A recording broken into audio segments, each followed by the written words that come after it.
So this is basically power and friction problems number 4 in your packet. When you're doing a problem like this, one of the very, very useful ways to think about problems is in terms of energy states. What do I mean by an energy state, or a state in general? It's the what?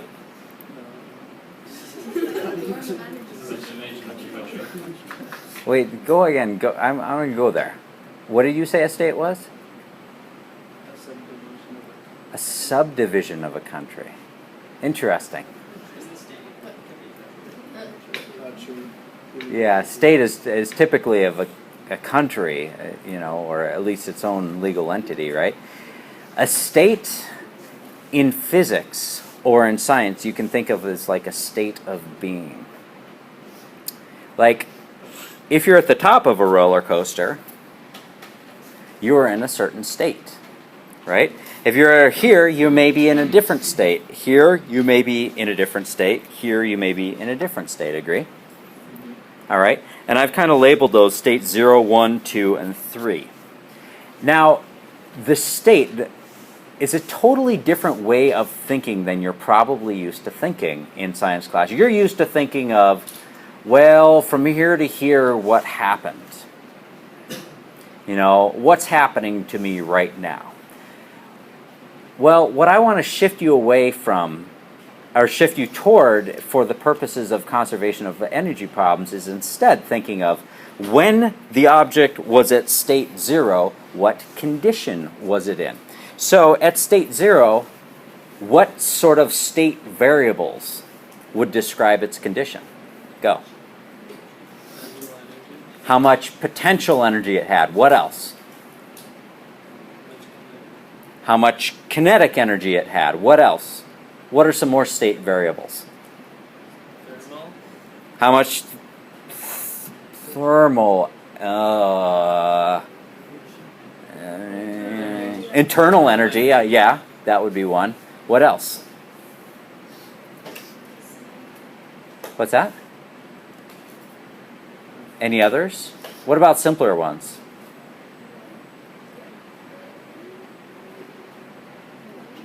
What's that? Electrical energy. What else? Think simple variables. You're giving me all these crazy variables. Crazy complicated ones.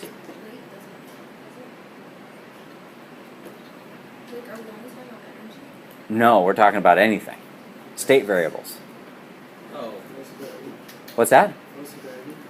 The force of gravity at that point. Okay. What else? Simpler. The height. What else? The distance from the bottom. The height. Isn't that called height? Distance from the bottom? Oh, I meant like this way. Like this way. Interesting. No, I would not say distance along the path would be a state variable. Well, because the state needs to describe. I suppose that would be a weird one to do. You could do path length along the path and say that's 0 meters, this is 3 meters, this is 5 meters, and that's some unknown number of meters. You could do that. That'd be weird, but I suppose you could do it. It's kind of a weird way to do things, though. What else?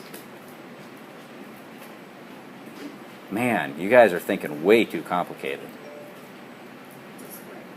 What's that? At that point, the shape is a square. Okay, now we're really outside the box. How about this?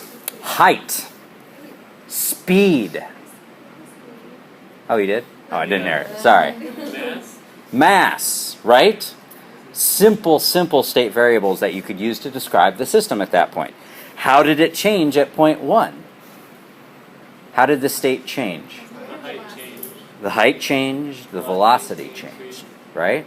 What about point 2? Less velocity, still 0 height, and then point 3. 0 velocity, and some height. Does that make sense? So, state variables describe the state of a position at a certain location.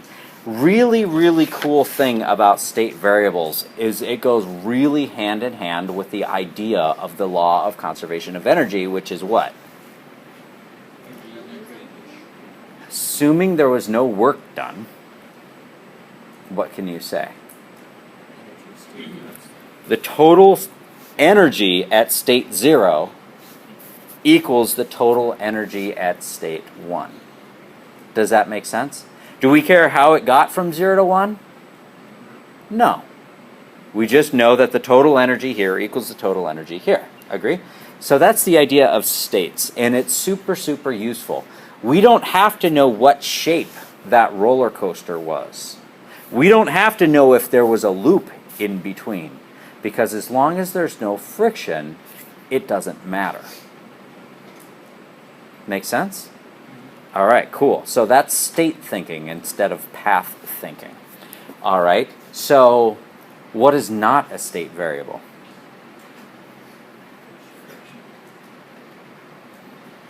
Well, you could argue that there is a force of friction at a particular point, but what is not a state quantity? How about work? Work is not a state quantity. Why? Because it can change the total energy. Depends on distance. Because work is something that happens between states. Does that make sense? So from here to here, some friction did work. But work is not something that you have. It's not a quantity that you own or exists or contain. Work is something that's done to you along a certain distance. That makes sense? What about heat? Is heat something that you have? Yeah. No, it's not. It's not. Thermal energy or internal energy is something that you have, or is a state variable. But heat is a quantity that's transferred into or out of a system. Do you guys understand the distinction? You do not have heat right now. There's no such thing as having heat. You do not have work right now. You either do work or work is done to you, and that changes your energy. Likewise with heat. Either heat's added to you or heat's taken away from you, but you don't have any. Ever. Yes. Huh, interesting. At the microscopic or at the subatomic level or at the atomic level, yes. Yes. What? Heat, yes. If heat can be taken away from you, How do you not have any? Because you have internal energy, not heat. You have temperature, not heat. That makes sense? A little bit. This is why you all needed to take AP Chem, which is a great course, and I strongly recommend that you take it next year. Just not called AP. You're going to want to take a real chemistry class, and they're going to talk through all of this stuff. But yeah, and a thermodynamics course. Why Chem? Yeah. Because you really haven't had a Chem class yet. Yeah, and I hated it, so. Right, the class that you didn't have, no, the class that you had was more just basic skills than any actual chemistry.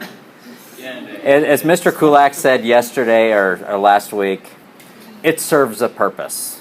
The class you took serves a purpose. Why? To get you ready for physics.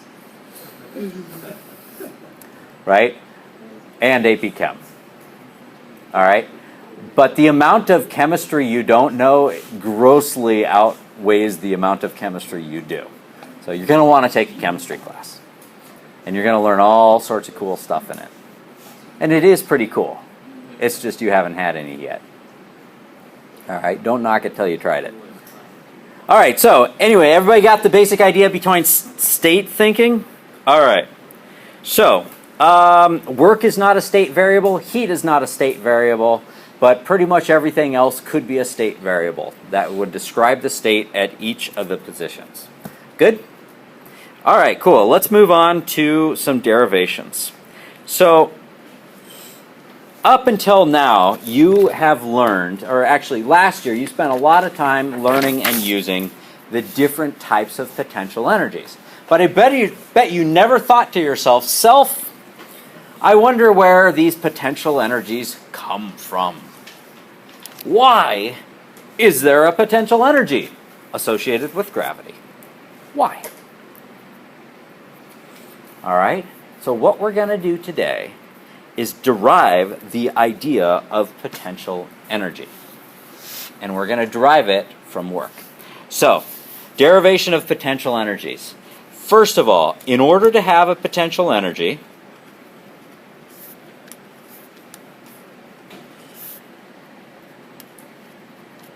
by the way, potential energy is U in case you haven't figured it out yet.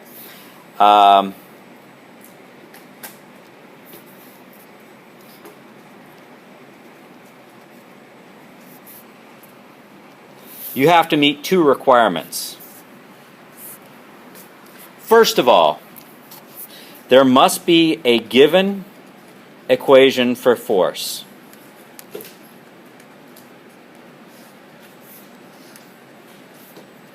So, give me some equation for force. Give me a force type that you know. Gravity. Gravity. So force of gravity.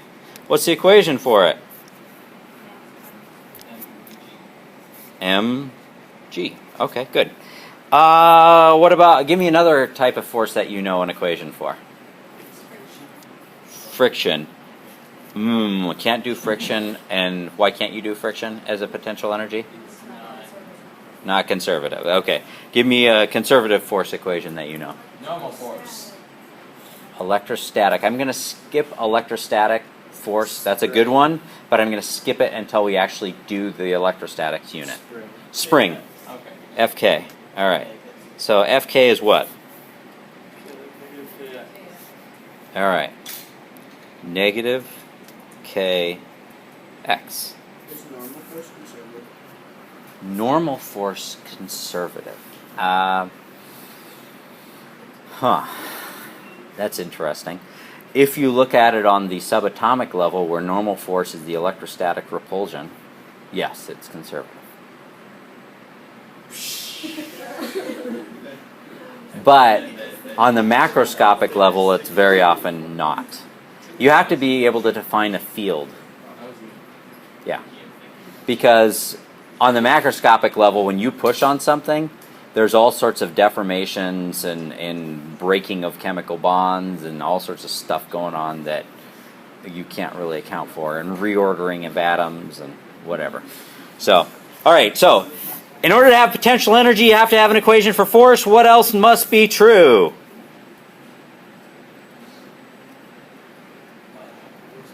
The force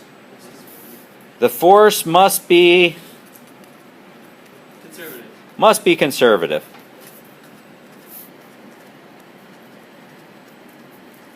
In other words, you got to be able to define a field with that equation.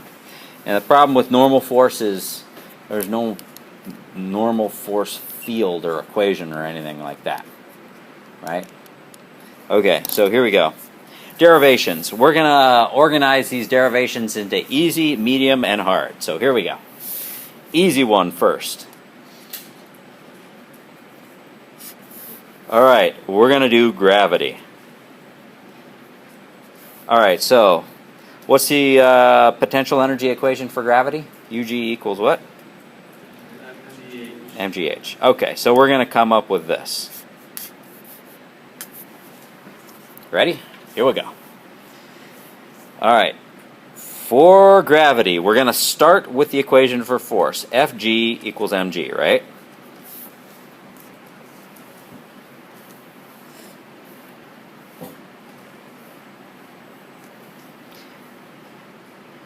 And we also know that if it's conservative,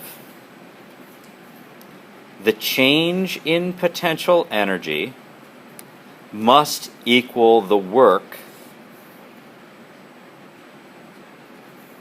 due to that force with a negative sign. Do you remember that?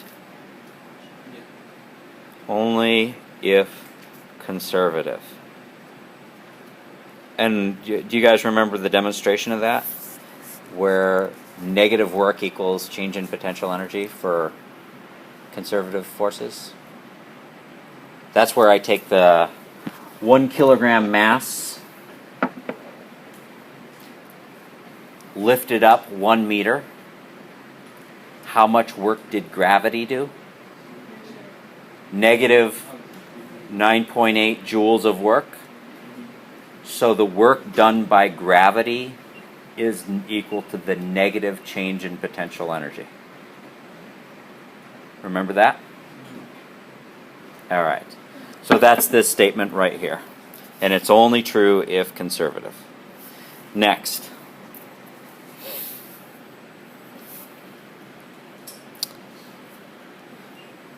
If the original potential energy is 0 and up is the positive direction, that means the current potential energy minus the initial potential energy equals negative the integral of force due to gravity dH. What did I just write? Change of potential energy equals negative work due to gravity. Does that make sense? All right. So what can I do with this equation?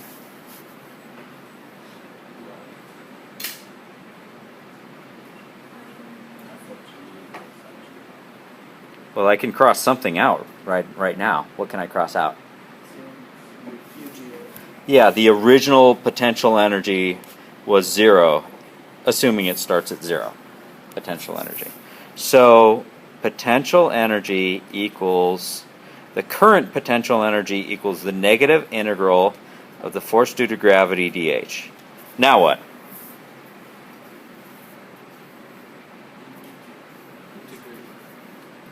I can't integrate yet.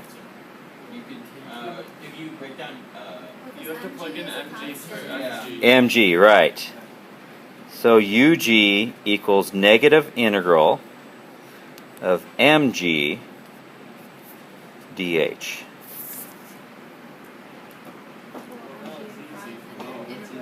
Oh, that's right. And, oh, by the way, what way does mg point? Down. So I need a negative.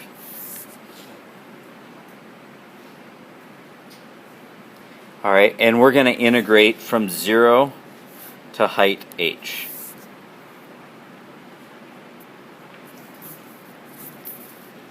So what's UG equal?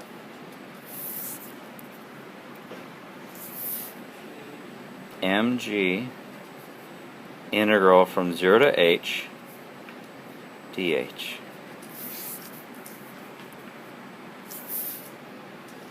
So what's the equation for potential energy due to gravity? mgh. And there it is. So how did we do that in a nutshell? All you did, essentially, was you integrated the force with respect to height, and you get mgh, and that's it. Force times distance. Good? Ready for a medium one? Yep. All right, so here's the medium one. Medium one. Spring. A linear spring. What's the equation for a linear spring? Negative KX. No, the potential energy. Oh, 1/2 KX. 1/2 kx squared. All right, so that's what we're going for. So the situation is we've got this spring that's attached to the wall, connected to a mass, and you pull the mass to the right is the positive direction. Alright? So as you stretch this spring, what's going to happen?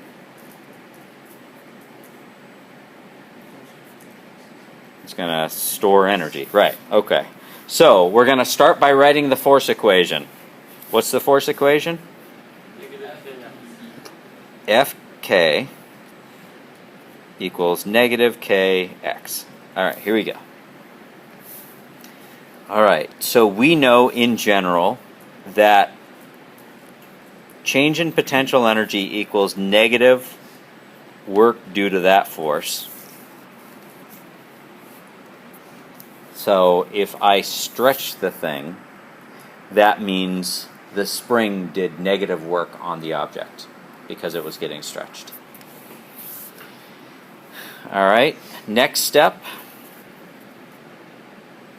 UK current equals your initial spring energy, which 0, equals negative Fk dx. So whenever you do that little arrow through your variable, is that like you crossing it out? Yeah, I'm crossing it out saying it's 0. So that